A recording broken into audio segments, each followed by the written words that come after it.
This is Earl Ofari Hutchinson in front of St. Jerome Catholic Church. I'm a member, longtime member, all of my life. Devout, devotional Catholic. I think it's important to remember these words today with the passing, the transition of Pope Francis. Pope Francis, in his own words, we have to state, without mincing words, that there is an inseparable bond between our faith and the poor. May we never abandon them. Let me repeat that. We have to state, without mincing words, that there is an inseparable bond. Key word, inseparable.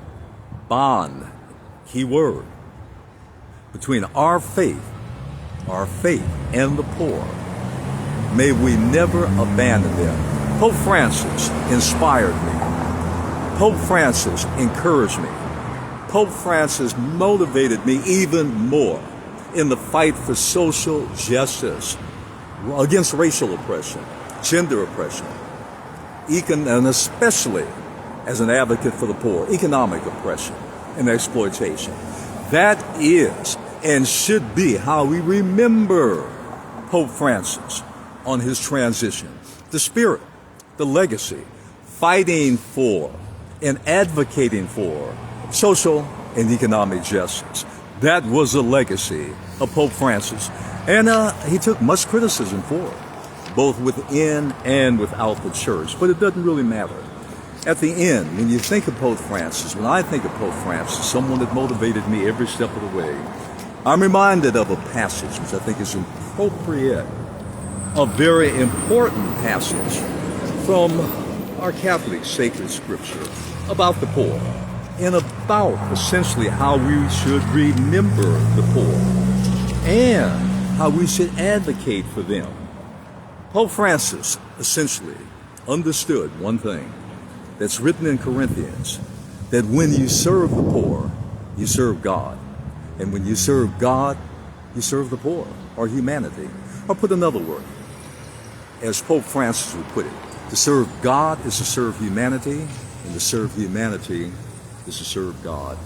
Pope Francis was, in every sense, a social justice and economic justice advocate.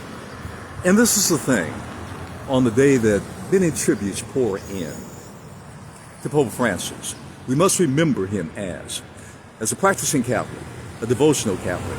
I certainly pay homage and will continue to pay homage to Pope Francis.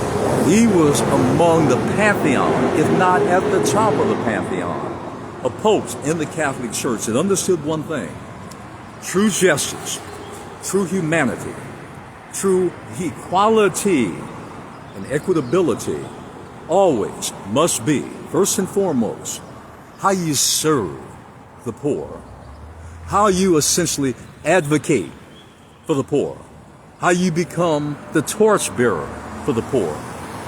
Pope Francis understood that, and his legacy will always be, and should be, because it will be within me, to remember Pope Francis as not just another member of the hierarchy of the Catholic Church at the top of the scale, but someone who every step of the way, the Pope, probably the greatest Pope that ever continually spoke out for social and economic justice.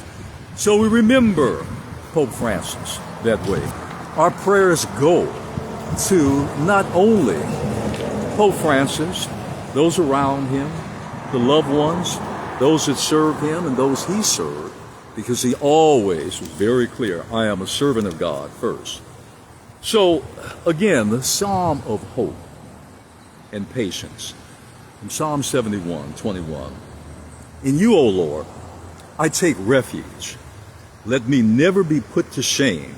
In your righteousness, deliver me and rescue me. Incline your ear to me and save me. Be to me a rock of refuge, a strong fortress to save me. You are my rock and my fortress.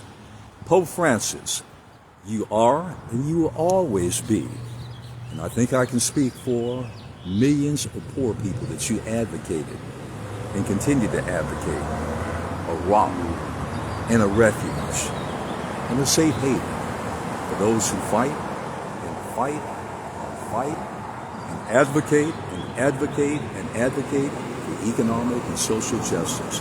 In other words, the downtrodden of the earth. Pope Francis, your legacy lives on. We salute you.